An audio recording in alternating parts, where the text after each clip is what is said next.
Hey guys, welcome back to the channel. Welcome to a brand new stacked return episode for Shane's World. We got some big news from a new Peacock series, a new Percy Jackson, to a new Thor trailer. Make sure you stick around for all that news right after this.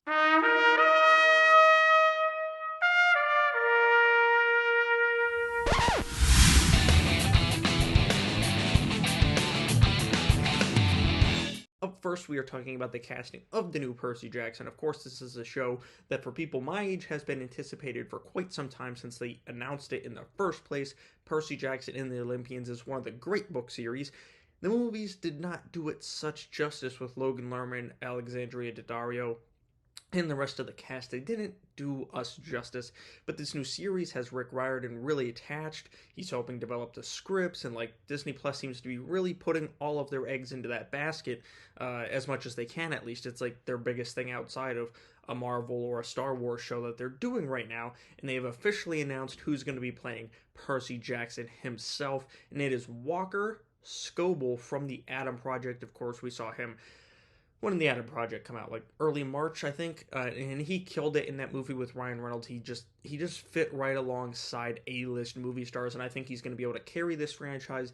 And he's young enough to carry it for seasons. And if they eventually want to do like Heroes of Olympus and Trials of Apollo, they can do that with him as he gets older, because when they started the movies with Logan Lerman, he was already too old. It was like Tobey Maguire playing Spider-Man all over again. They got like a 20-year-old to play a 13-year-old. This kid looks the part, and I think he's going to crush if Adam Project was any indication about his acting chops, because he was great in that movie, and this gets me very excited for a series I was already really excited for in Percy Jackson. Next up, we're jumping streaming services from Disney Plus to Peacock, because it was recently announced this week that Ted is getting a continuation on Peacock in the form of a prequel series. It's going to take place after Ted's fame starts to die down when John is a little bit younger, so we won't see Mark Wahlberg in this series, but we will see some of Seth MacFarlane's other buddies, like a couple of the cast members from the Orville are going to be in this, and of course Seth MacFarlane will be playing Ted, voicing Ted the teddy bear, and I'm actually really excited for the show. I love the first Ted movie. I think it's brilliant. Ted 2 is fun. It's not quite as good of a film, but it's still a fun watch, and I'm excited because I really wanted to see a Ted 3, and we never got that because Ted 2 underperformed, so I'm really excited to see any type of continuation with this franchise, and the fact that we're getting it as a series, I'm looking forward to. I wish it was after Ted 2 with Mark Wahlberg coming back, because prequels just don't do it as much for me, because you know where the story's going. It's kind of how I feel about with the Fantastic Beasts movies, like we know where things are heading. But nonetheless, I'm excited to see more of Ted. I'm curious to see what he's like at that age in John's life. So more Ted, the better for me. I'm a big Seth MacFarlane fan. I've always loved Family Guy. American Dad's very underrated. The Orville is superiorly underrated. People should be watching that show. The third season is coming out, I think, in June on Hulu, so make sure you check that out. And I will definitely be talking more about this Ted show as production starts to ramp up and we get the episodes dropping on Peacock. Jumping into some other TV news, lots of TV news this week, is that we got, well, tonight actually, Better Call Saul Season 6 begins on AMC, and at the Palais Fest, Vince Gilligan confirmed that Jesse and Walter White will be showing up in the final season of this show, which fans have been waiting to see. You know, pretty much all the big players from Breaking Bad have shown up. Of course, Gus Fring plays a big part. Saul obviously plays a huge part. Just Hank, everyone plays a part in Better Call Saul. Everyone's shown up except the two titular characters from Breaking Bad, but that is going to change because they are in the final season, according to Vince Gilligan. It's probably a small role, probably the final episode, if I would have to assume. I'm curious to see how they fit in. Like, do they, I mean, we know they know of each other, that we know that they've met, but they're not like they're not Heisenberg and Jesse yet, you know, so at least the ones we know. So I'm curious to see how they fit in, and I'm curious to see where Saul's journey ends, because this of course will end his run, and they are teasing more in the Breaking Bad universe after this, like Giancarlo Esposito saying maybe we'll see more Gus somewhere down the line. So I'm curious to see what the Breaking Bad universe holds in the future, whether Better Call Saul ends it, or if we're going to see another spinoff, maybe a sequel after El Camino. We'll have to wait and see what the future holds for all of our beloved characters from the best show of all time, Breaking Bad, and it's super great, almost as good prequel series, Better Call Saul. Jumping into some DC news, of course, if you haven't if you haven't been living under a rock, you're aware of the fact that Discovery has bought Warner Brothers and they have merged as a company, forming, what is it, Warner Bros. Discovery, something like that, and they're going to be merging Discovery Plus with HBO Max. Well, the new CEO, he was Discovery CEO, and now he's the top guy in both companies as a fused company, of course. And he is saying that they are going to do an overhaul of DC entertainment. That characters like Superman have been left on the shelf to languish and haven't been utilized properly. That they want to kind of streamline DC's content and get the maximum potential out of all their characters, whether it's things like the Batman and Joker. They want to do great stuff like that, but they also want to have a streamlined universe where everything's kind of sort of connected, similar to what Marvel has. They're interviewing people to be their kind of Kevin Feige of sorts, which is interesting because I think Kevin Feige's like a very unique individual. So we'll have to see who they find for that type of role. Maybe they get like James Wan possibly to do something like that. We'll have to, or James Gunn. James Gunn would definitely fit that role, especially he's got like his own corner of the DC universe. So will be interesting to see if he wants to, steer the whole ship or if he just wants to fire one of the cannons every once in a while. This is cool news, I think. I do not think this means that the Snyderverse is coming back, and I like the Snyderverse for the most part, other than Suicide Squad, the first one. Get that shit out of my face. But other than that, I enjoyed most of the Snyderverse. There were parts I didn't like, of course, but Man of Steel, love it. I think we do need to see Henry Cavill back as Superman. I think he deserves another shot.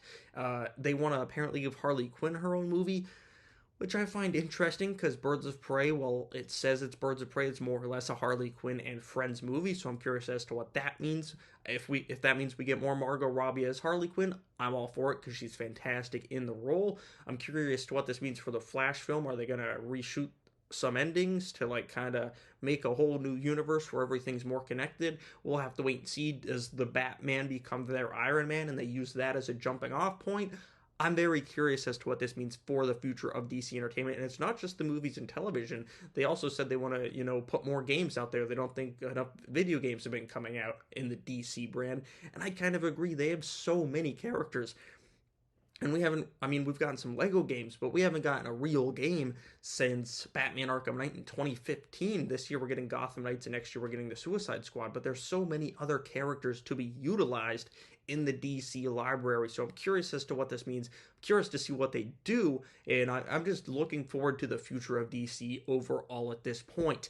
Now, jumping brands on over to the Marvel side of things, today we finally got our first look at Thor Love and Thunder. People have been clamoring for it all over the internet for months now because it comes out in July. It's getting pretty close. I think it's the closest we've ever got to a Marvel movie without at least a teaser trailer. Well, now we have it, and it looks fan-freaking-tastic. Guns N' Roses, one of the best songs of all time, is playing throughout this trailer. Thor, we see that he's going to, get back in Thor shape. We see him exercising with the big metal chains, so he's not going to be fat bro dude Thor anymore. But it does look like he's kind of going on a journey of self-discovery, He wants to not be so much of a superhero. He wants to see who Thor is without Odin and the Avengers in his life. He wants to see who he is, not who other people say he is, which is very interesting. We're getting kind of like a hippie type Thor in this, and I love it. I love that his hair is long. I didn't like the short hair in Thor Ragnarok. I thought it looked weird. We see some quick shots of Valkyrie. It looks like she's on some type of council during her time at New Asgard as, the new head of New Asgard, so I'm curious to see that. We do see some of the Guardians of the Galaxy and some fun interactions between Thor and Star-Lord playing off their dynamic in Endgame, of course. We do get to see Russell Crowe as Zeus. We get a first quick look at him. We see lots of Korg. It looks like Korg's going to be like the second player in this adventure with Thor going all to all these different planets and on this adventure. It looks like Korg's going to be his new buddy. He's always buddies with him, but it looks like he's going to be a bigger character in this one than he was in Ragnarok or Endgame.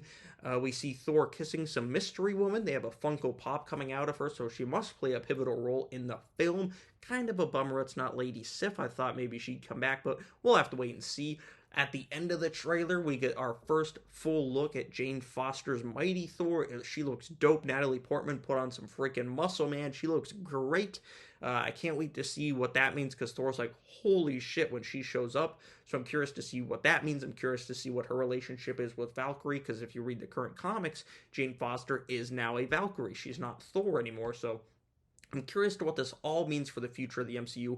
Is this our goodbye to Chris Hemsworth's Thor? We'll have to wait and see. I hope not, because he's just really hitting a stride ever since Ragnarok, so I hope he sticks around at least for a few more movies. I'm curious to how this sets up Guardians 3. I'm curious to see the growing dynamic between Thor and Korg, who that mystery woman is. We do not see any Gore the God Butcher in this trailer, who played by Christian Bale in the movie, who's the main villain.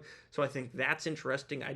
They gave us enough, but they didn't, reveal a whole lot, which I think is fantastic. Keep things under wraps, especially until Doctor Strange comes out and enters the lexicon itself. So this trailer looked great. I think all of this week's news is pretty damn cool in itself. There was a lot more news, but I tried to keep it down to 5 stories, so I'm not talking for an hour and a half. But what did you guys think of the Thor trailer and all the other news? The DC Overhaul, the Ted prequel, Walker Scobell playing Percy Jackson, and Jesse and Walter White coming into Better Call Saul. Let me know what you think of this week's 5 news stories down in the comments below. Thank you all so much for watching. I know I've been a little bit lackadaisical on this channel lately, but I'm hoping to put out more content. We're definitely going to be still doing Moon Knight reviews. This weekend I'm going to try to get out a review for The Northman, so keep an eye out for that. Thank you all for watching. I'll see you guys right here next time.